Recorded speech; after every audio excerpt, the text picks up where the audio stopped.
भिवंडी तालुक्यातील कोणगाव येथे ठाणे जिल्ह्याचे लोकप्रिय नेते, आगरी समाजाचे ज्येष्ठ पुरोगामी समाजसेवक, सहकार भूषण, शिक्षण योगी, महाराष्ट्र शासनाने गौरवलेले शेतनिष्ठ आणि निस्पृह राजनेता स्मृतिशेष गजाननराव पांडुरंग पाटील अण्णासाहेब यांचा 98वा जन्मदिन साजरा करून अण्णांच्या स्मृती जागून प्रेरणा घेण्याचे संयोजन करण्यात आले।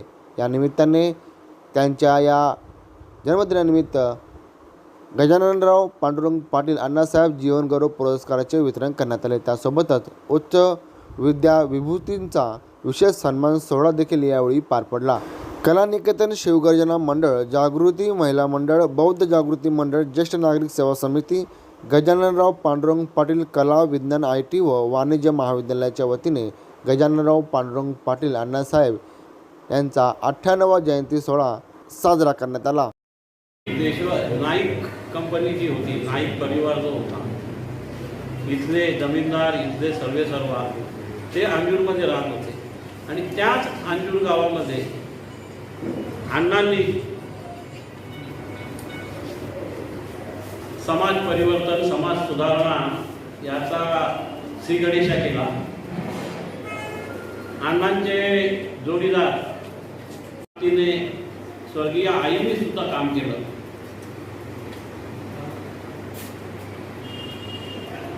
अंजूर गावचे आज जी व्यक्ती इथे बोलणार आहे, महादेव घरत, एक सर्वसामान्य कुटुंबातला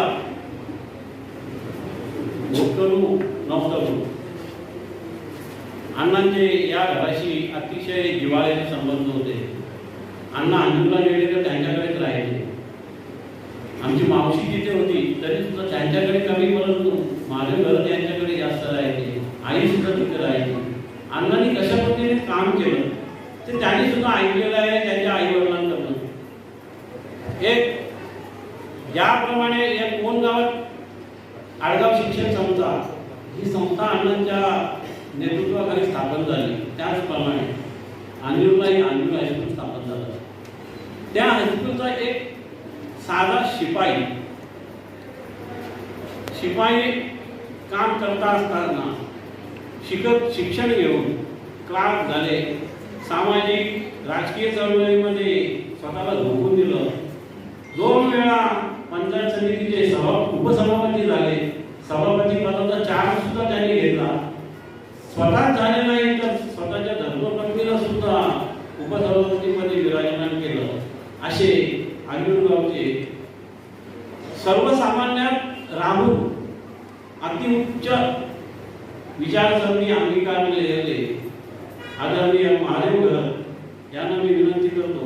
सगळं मिक्स आहे आणि त्यामुळे तितका कमांड नाही आहे। खूप चांगले लोक ते आहेत आणि खूप सर्वांनी खूप चांगल्या पद्धतीने सगळ्या गोष्टी पाहिलेल्या आहेत। या संस्थेचे अध्यक्ष सुरेश दादा, त्याचप्रमाणे संस्थेचे सर्व पदाधिकारी, शिक्षक, शिक्षकेतर कर्मचारी, प्राचार्य, विद्यार्थी वर्ग, कोण गावातील सर्व मान्यवर रहिवासी, मी सर्वप्रथम संस्थेचे खूप आभार व्यक्त करतो की आपण अण्णांच्या जयंतीनिमित्त आज जीवनगौरव पुरस्कार माझ्या वडिलांना दिला। आणि आज खरं तर एक स्पेशल डे आहे। आपण 2 दिवसापासून मला सांगून ठेवलं होतं आणि 2 गोष्टी आता मला महत्त्वाच्या झाल्या। एक तर पहिली गोष्ट म्हणजे एक जुना मित्र, एक जुना सिनियर प्रोफेशनल कॉलेजमध्ये आपण असतो, आपण जे आपल्यापेक्षा हायर क्लासमध्ये असतात त्यांना आपण सिनियर म्हणून असतो, आपल्याला माहिती असतं। आणि तिथे तपनच्याबद्दल मी थोडं सांगेन। जसं अण्णांनी कोण गावामधील सर्व लोकांना मार्गदर्शन केले वेळोवेळी, तसं तपननी मला प्रत्येक वेळेला माझ्या अभ्यासामध्ये मार्गदर्शन केलेलं आहे। ती गोष्ट मला इथे आवर्जून बोलायची वाटते। आणि तपनच्या लग्नाला येऊ शकलो नव्हतो, बरेच वेळेला कोण गावामध्ये यायचं चाललेलं, परंतु आज तो योग आला जीवनगौरव पुरस्कार करण्यामध्ये। त्यामुळे मी मला भाग्य समजतो की आज मला या गावामध्ये मिळालं। खरोखर गावात एंट्री केल्यानंतर कोणीही म्हणणार नाही की हे ग्रामपंचायतीच्या हद्दीमध्ये गाव आहे। मॅडम, तुमचं खरोखर खूप अभिनंदन करतो आपण सर्वांना, सर्व ग्रामपंचायती, सर्व मंडळींचं। कारण का शहराला लगत आहे गाव, भिवंडी तालुक्यामध्ये गाव आहे, परंतु खूप चांगल्या पद्धतीने या सर्व गोष्टी होतात। दुसरी गोष्ट सर म्हणजे की जेव्हा मला ऑफिसमध्ये येऊन बसवलं होतं तर आपण कसं म्हणतात की कोण गाव हे कबड्डी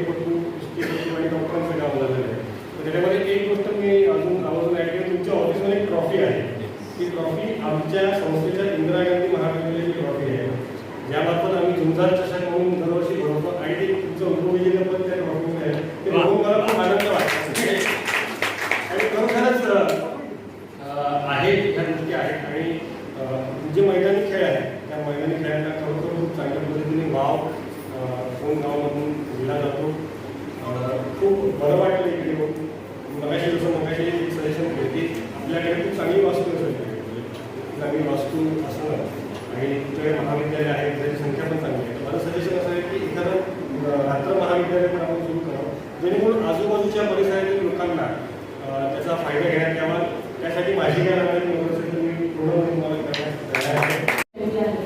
त्यानिमित्ताने आदरणीय अण्णांच्या पवित्र स्मृतीस, त्यांच्या महान कार्यास आणि त्यांच्या आदर्शवर अशा विचारांस माझं विनम्र अभिवादन. खरं तर मी अण्णांना पाहिलं नाही. मी आता मामांना विचारलं की अण्णा कोणत्या साली गेले, त्यावेळेस कळलं की 1997 साली अण्णांनी या जगाचा निरोप दिला. त्यावेळेस मनात आलं की आज अण्णांचा इतिहास मी ऐकते, पाहते, जी त्यांची स्वप्न होती त्यांच्या लेखनाच्या रूपाने ती स्वप्न सत्यात उतरत आहे. त्यावरून त्यांच्या व्यक्तिमत्वाच्या महानतेची जाणीव होते आणि मला सहज विचार येऊन जातो की मला त्यांना भेटायचं होतं. आणि स्पर्धा परीक्षेमध्ये किंवा इतर इंटरव्ह्यूमध्ये असे विचारलं जातं की आज हयात नसलेल्या कोणत्या व्यक्तिमत्वाला मला भेटावंसं वाटतं. तर आजपर्यंत माझं उत्तर होतं की मला मदर तेरेसा यांना भेटावंसं वाटतं की मला त्यांचे विचार खूप आवडतात. पण आज मी आवर्जून वाटतं सांगते की मला जर कोणी असं विचारलं तर मला अण्णांना भेटावंसं वाटतं. तर मी आज अनेक लोक त्यांच्या आशीर्वादाने, त्यांच्या विचारांपासून प्रेरणा घेऊन अनेक क्षेत्रांमध्ये, सर्व क्षेत्रांमध्ये शिक्षण, सामाजिक, राजकीय अनेक क्षेत्रांमध्ये उत्तुंग असं शिकायला आलेलं आहे. आज अनेक सरकार नोकरीचे ते सत्कार करण्यात आला. सगळ्या क्षेत्रातील जे सरकार नोकरी आहे त्या सर्व सरकार नोकरीचं मी इथे अभिनंदन करते आणि त्यांच्या पुढील भावी वाटचालीस मनापासून शुभेच्छा देते. त्याच्या विचाराने समाज जे घडत असलेला आहे. अण्णांनी दिलेला आपल्याला 3 संदेश आहे. त्यापैकी पहिला संदेश म्हणजे अण्णांनी दिलेले आयुष्य कसं जगावं. तर ज्या माणसाला आयुष्य जगायचं आहे, जीवनामध्ये यशस्वी व्हायचं आहे, त्यांचे कष्ट करण्याची तयारी पाहिजे. त्याचप्रमाणे चांगली इच्छाशक्ती असली पाहिजे आणि इमानदारीपणा असला पाहिजे आणि एखाद्या थोर आदर्श व्यक्तिमत्वाचं प्रतिमा डोळ्यासमोर असली पाहिजे. असा जो व्यक्ती असेल तोच जीवनामध्ये यशस्वी होऊ शकतो. की त्यांच्याबद्दल जाणून घेण्यासाठी जेव्हा जयंती होते तेव्हा ज्यांनी अण्णा अनुभवले त्यांच्याकडून अण्णा माहिती पडतात. त्यांच्याकडून अण्णांच्या शिकवणी, अण्णांच्या आठवणी, त्यांच्याकडून त्या शब्दांमधून अनेक प्रेरणा मिळतात. जगावं कसं आणि आयुष्यातल्या प्रत्येक कठीण परिस्थितीत सुद्धा पाऊल पुढे टाकत राहण्याची ऊर्जा त्या शब्दांमधून मिळते. जास्त वेळ न घेता एवढंच म्हणेन की तुम्ही सगळे इथे उपस्थित राहिले त्याबद्दल तुमचे खूप खूप आभार. तुमच्या मौल्यवान वेळातून तुम्ही आम्हास काही क्षण दिले त्याबद्दल अण्णांची नात म्हणून आणि पूर्ण कुटुंबाच्या वतीने आणि महाविद्यालयाच्या वतीने तुमचे आभार मानते आणि या कार्यक्रमाची सांगता करते. धन्यवाद. ब्रँड आहे आणि अण्णा हा असा विषय आहे की म्हणजे सहवास तर लांबच पाहिलं सुद्धा नाही. आणि त्यांच्याबद्दल काही बोलताना माझा आवाज किती कडक असला, माझे शब्द किती स्पष्ट असले आणि विचार किती असले तरी सुद्धा त्यांच्याबद्दल बोलताना कुठेतरी आवाज डगमगतो आणि डोळे भरून येतात. स्वीकारावं अशी मी त्यांना सर्वांच्या वतीने नम्र विनंती करतो. कार्यक्रमाचे जे प्रास्ताविक आहे ते प्रास्ताविक आपल्यासमोर मांडण्याची विनंती मी या महाविद्यालयाचे आचार्य आदरणीय देशमुख सर यांना करतो. नसेलच कदाचित, कारण हाडामासाचा माणूस तोही असतो. मोहमाया त्यालाही नावत असते, षडरिपूंची लागण त्यालाही होऊ शकते. संसारात तो सुद्धा दुर्मडून जाऊ शकतो. पण या सगळ्या पाशांपासून दूर ठेवून स्वतःचं आयुष्य समाजसेवेला वाहणारे म्हणूनच आपल्या अस्तित्वाची छाप सोडतात. अण्णासाहेब त्यातलेच एक क्षण आणि क्षण समाजसेवेसाठी खर्चून आयुष्य वाढलेल्या अण्णांची आजी आहे. सत्कार्यासाठी अवघे जीवन वेचलेल्या अण्णांना जयंती निमित्त विनम्र अभिवादन. आजचा हा सोहळा अण्णांच्या स्मृती जागवण्याचा आणि आपण त्या सगळ्याचा एक भाग आहोत. अण्णांच्या ह्या जागराचा आपण भाग होऊया. नक्कीच जगण्याला नवं बळ मिळेल. आपल्या सगळ्यांचं आयुष्य नवं प्रेरणेने बहरेल. पुन्हा एकदा अण्णांना विनम्र अभिवादन. धन्यवाद. विचाराने प्रेरित झालेले हे सर्व आपण कार्यकर्ते आहोत आणि त्यांनी जे काही प्रेरणा आपल्याला दिलेली आहे, आगरी समाजातील एक ज्येष्ठ नेते, ठाणे जिल्ह्यातील ज्येष्ठ नेते, सहकार क्षेत्रामध्ये ज्यांनी आपलं नाव कोरलेलं आहे, शेतीनिष्ठ म्हणून त्यांनी पुरस्कार प्राप्त झालेले आहेत असे अण्णा यांनी अनेक कार्यकर्ते घडवले, अनेक गोष्टी त्यांनी केल्या आणि त्यांचा वारसा आपण पुढे नेतो हे बघून मला अत्यंत आनंद होतो. अण्णांच्या सोबत ज्यांनी काम केलं असे कृष्णा पाटील गुरुजी हे नेहमीच आम्हाला त्यांच्याविषयी सविस्तर सांगत होते. आज अण्णा त्यांच्यामध्ये नाहीत, पण त्यांचे जे पुत्र आहेत ते कर्तृत्ववान आहेत आणि त्यांच्या मागे आम्ही खंबीरपणे उभे राहू. मला या ठिकाणी जे PhD प्राप्त या ठिकाणी जे मान्यवर आहेत ते पण आपल्याच गावातनं शिकलेले आहेत आणि असंच आपल्या समाजाची आता डॉक्टर आहेत, वकील आहेत, इंजिनियर आहेत. पूर्वी कोणी शिकत नव्हतं, मुली देखील शिकत नव्हतं, पण आता मुली जास्त प्रमाणात शिकतायत. आता त्यांनी आपल्याला जबाबदारी घ्यायची आहे. येणारा काळ हा कठीण आहे. पूर्वी 7वी शिकलं तरी नोकरी मिळायची, ग्रॅज्युएट झालं तर चांगली नोकरी मिळाली. आता नोकऱ्यांचा काळ संपलेला आहे. आता आपल्याला टिकण्यासाठी आता जागा जमिनी आपल्या होत्या ते पण कुठेतरी सरकारने यानं त्या माध्यमातून घेऊन गेलेले आहे. आता या विद्यालयाच्या माध्यमातून त्याने IT क्षेत्र निवडलेलं आहे. येणारा कॉम्प्युटर युग आहे, सर्व IT मध्ये चालणार आहे आणि आपण त्या दृष्टीने तज्ञ या ठिकाणी आहोत. निश्चित त्याचा आपल्याला फायदा होईल. मी या ठिकाणी गजाननराव पाटील विद्यालयाचे अध्यक्ष सुरेश दादा पाटील यांना मला 2 शब्द बोलण्याबद्दल मी त्यांचे आभार मानतो.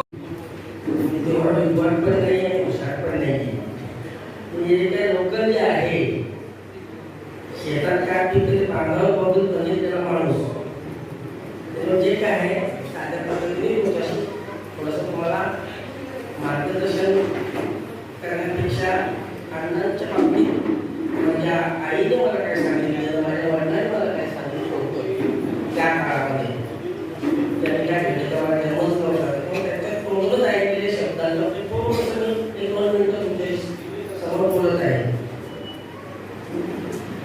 पूर्वी साधारणतः इंग्रजांचं राज्य गेल्यानंतर या देशामध्ये पहिली निवडणूक झाली ती मला 51 नंतर घडली असेल. तेव्हा आपल्या लोकांना पहिल्यांदा मतदानाचा हक्क बनवायचा होता, तो अधिकार आपल्याला मिळाला होता. मतदान कसं करायचं आणि कोणाला करायचं, मतदान का केलंच पाहिजे ह्याच्या बाबतीमध्ये तेव्हा शिक्षणाचा अभाव होता, दळणवळण नव्हतं, एवढी सोय नव्हती आपल्या या भागामध्ये. परंतु अण्णा आणि अण्णांचे विशेष त्या अंजूरला अंजूर त्या भागाचे केंद्रबिंदू होतं. तिथे बाजूची बरोबरी तिकडची लोक त्या अंजूरला यायची.